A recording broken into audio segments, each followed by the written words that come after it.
Hello, good morning po. Bali ang gagawin natin, magpapakat tayo ng sigay dito sa loob ng fish pond. So yung mga tilapia na nahuli natin, katulad ng mga yan, mga 1 kilo niyan, medyo malalaki na. Ano po yan? Mga pumasok lang or anak na dito sa loob. Kusang pumapasok na fry dito sa loob. So dito lumaki dahil hindi nga natin tinatambugan ng alaga natin itong fish pond.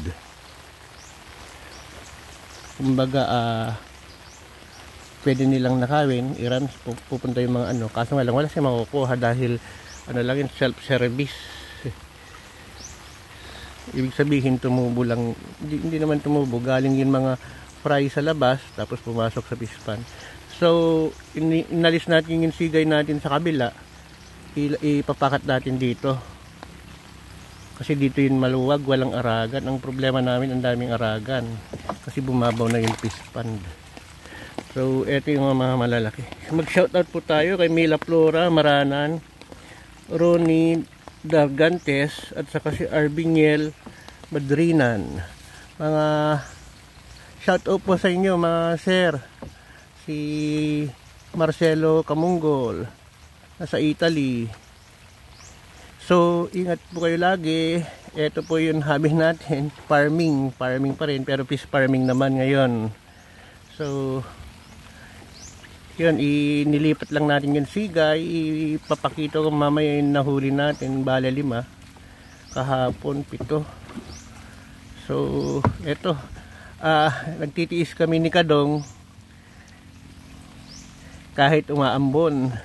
Ambon siya pero medyo malakas na.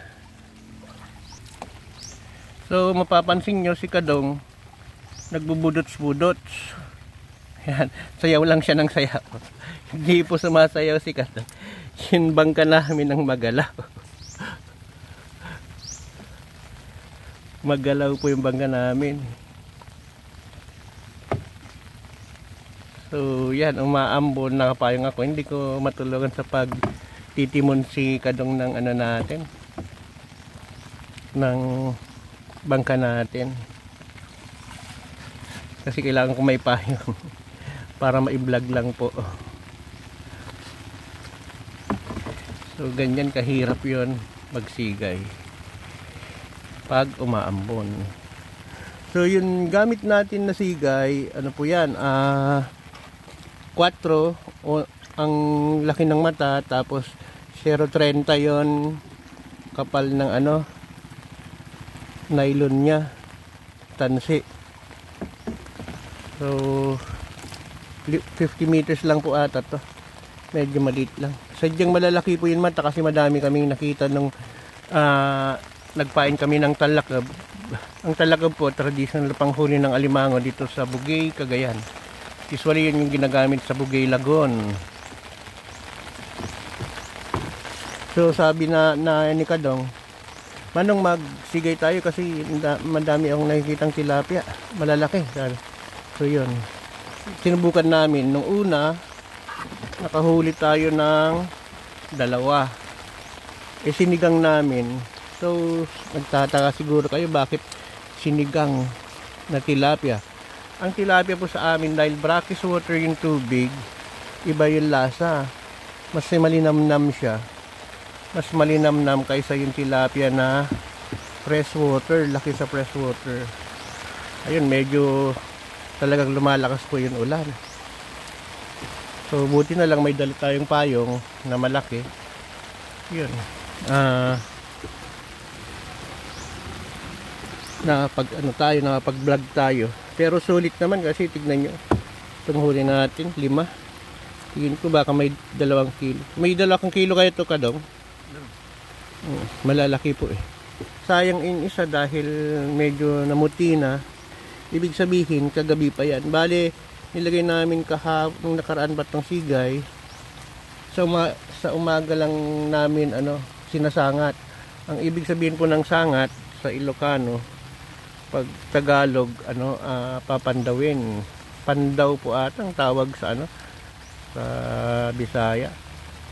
Kapag titignan mo na, kapag may laman, may huli.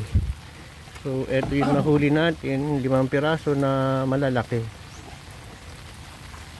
So masarap isigang trinay namin na inihaw, pero sayang yung sabaw niya kasi.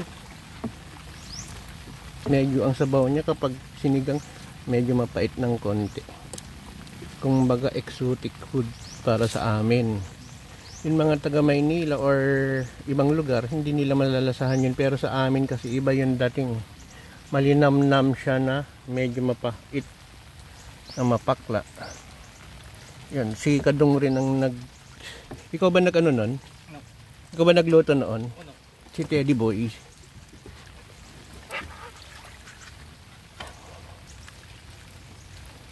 So yun lang.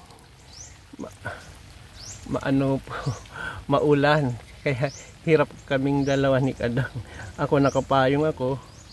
Tapos si Kadong yun ano lang yun pandan na ano na sombrero.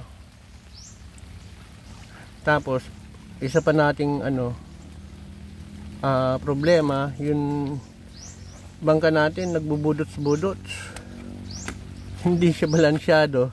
Kaya yun, pwede kami mahulog dito. Pero mababaw naman. Hanggang bewang lang. Dahil low tide po ngayon. Andyan po yun ano. Lumapit.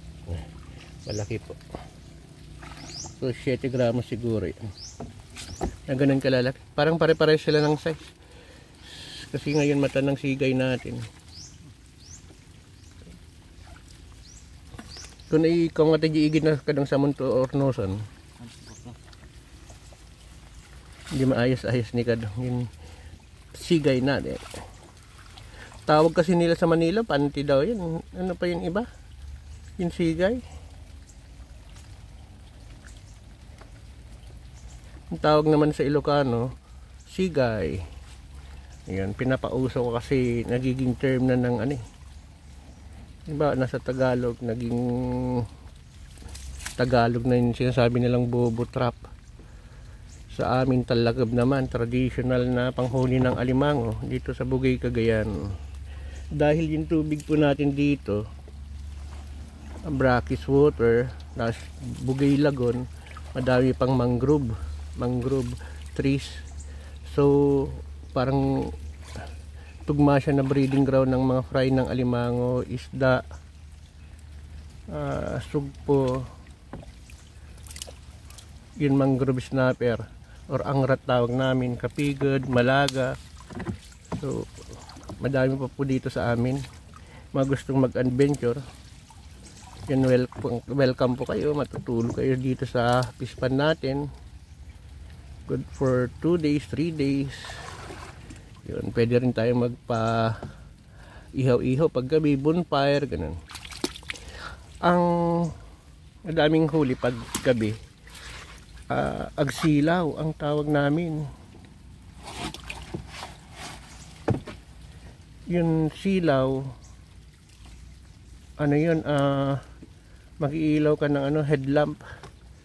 Kapag gabi kasi, kapag nailawan yun, ano, isda, anumang uri ng isda, banak, bangos, tilapia, sugpo, alimango, humihinto sila, tumitigil. So pwedeng ano yun, yun kung may spear ka, i-spear mo na lang kasi yun yung panghuli dito sa hanap buhay po ng ano yun, mga tao dito sa Bugay. Spear fishing. Ayun, ayusin ni Kadong yun ano, sigay natin. Hindi po natin sinasangan kasi kalalagay lang po yan. Kanina nilipat natin, may nahuli na tayong 6.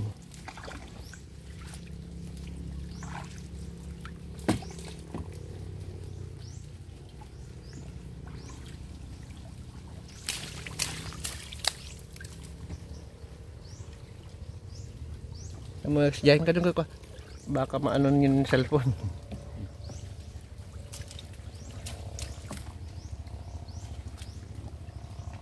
Yun si Kagawad Kadong, sana manalo po. Yun yung mga nakikinig na taga Bugay, na taga Kabaritan, Sana suportahan po natin si Kadong, tumatakbong kagawad. Masipag po yan. Lahat ng trabaho alam niya. Makina, tagabantay ng kiskisan, agsilaw, agsigay, bukatot, ano pa, yun, namumusta sa basketball, ginawa niyang hanap buhay. Joke lang po. Galing kasi sa basketball, tangkad.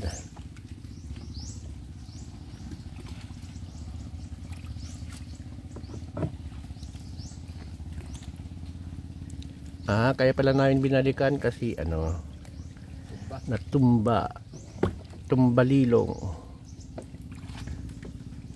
Paigid mo kumapay ka dong. So ayun.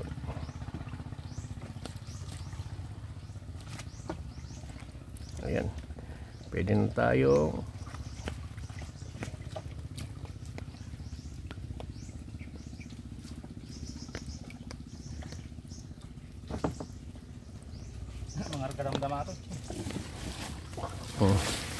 Ibig sabihin ni Kadong, mga arga, madaming mahuli yan mamaya.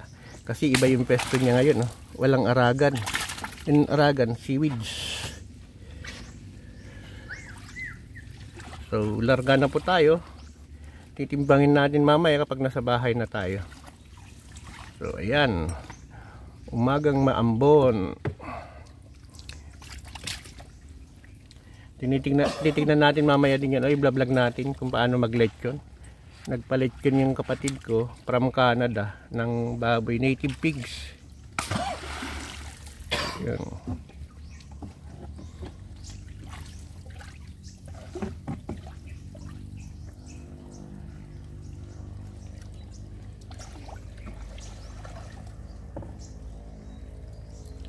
So, yun, mga gustong pumunta po dito, mag-adventure dito po sa Bugay, Cagayan. Bali part po to ng Bugay Lagoon, tabi lang natin. Pag ahon natin, highway na, yun katapat natin naman, tulay, Peaceport. Doon dinadala ng mga huli ng mga mangingisda. Sugpo, alimango, tilapia, bangos, mangrove snapper, tulwan. O iba't ibang uri ng mga isda po na kukuha dito. So iba yung lasa sa atin kasi medyo fresh pa na wild. Bihira pa yung nagpapakain dito ng feeds. So ibig sabihin organic po yung mga isda natin dito. Ang kinakain nila yun yung lablab, which is spirulina po ata yun. So itong na to, may net yan, may dalawang net kasi hinahanda ko para para mag-alaga tayo ng bangos. Kasi pagdating ng January, February, magiging salty na yung tubig natin dahil hindi na yung maulan yung panahon na yun. Yun, doon tayo mamamatay na tong mga aragan na to, seaweeds, river weeds.